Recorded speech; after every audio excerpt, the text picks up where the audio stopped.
bizutages. Oui.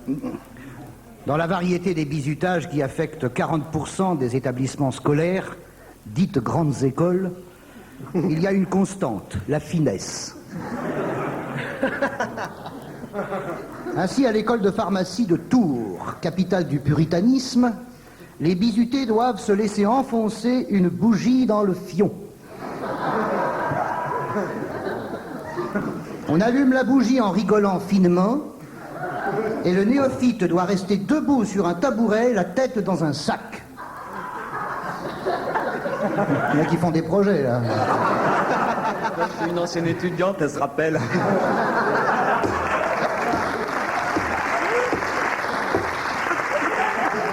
On a des gens de Tours dans la salle aujourd'hui. Une bougie allumée dans l'anus, bon, c'est assurément drôlatique, mais je plains ceux qui préfèrent le nucléaire.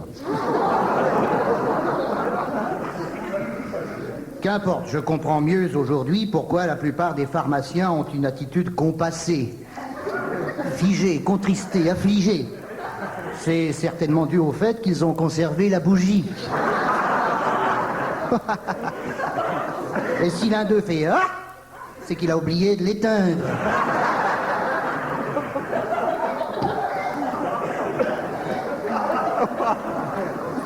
Ah, on est bien. Comment imaginer qu'avant d'être pharmacien, le sérieux apothicaire était candélabre? Je me demande si Jean-Claude Bourret n'a pas fait ses études de pharmacie avant de devenir incurable. Si c'est le cas, il n'a pas dû rester debout sur le tabouret, oubliant qu'il avait un cierge planté dans l'orifice anal, et il a dû s'asseoir brutalement et garder le cierge que nous verrons apparaître début octobre dans la marche du siècle, sous les applaudissements émus des supporters de la 5, dont le fric a été placé à 7%, et qui peuvent toujours se gratter pour se faire rembourser. Pauvres gens, un conseil, bouffez vos ongles, car à force de vous gratter, vous allez bientôt attaquer l'os. Ce qui ne sera pas totalement inutile, car avec de la poudre d'os, on fait des bougies. Et comme tout se tient dans ce monde où la franche rigolade explose de mille feux sous les fausses dents des animateurs de jeux télévisés qui donnent de la France l'image d'un pays ravagé par la cirrhose du cerveau. Au lycée Louis le Grand à Paris, on pratique la chenille. Debout, tout nu, à la queue leu-leu.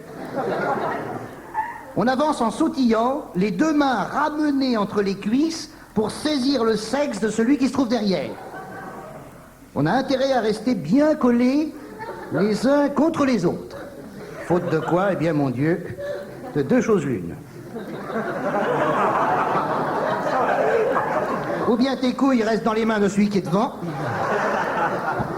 ou bien elles subissent une telle élongation que tu peux boucler tes godasses sans acheter de lacets.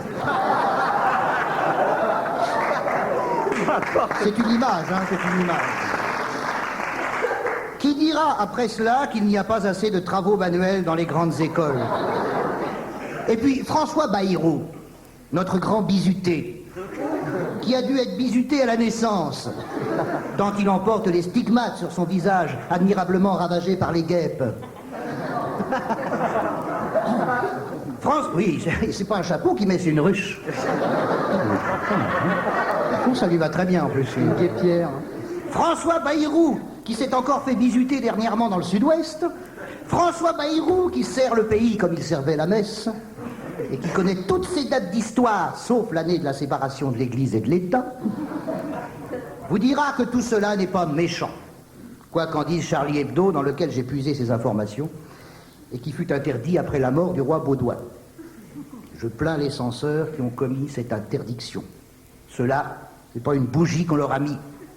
C'est un clocher. Bon dimanche.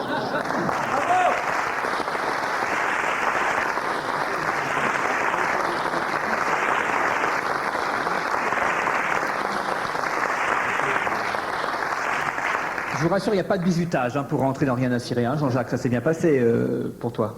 Hein? Oui, non, il n'y a pas eu de bizutage. T'as pas été bizuté. Pourquoi? Non, comme ça. Non. On aurait bien aimé. Adler.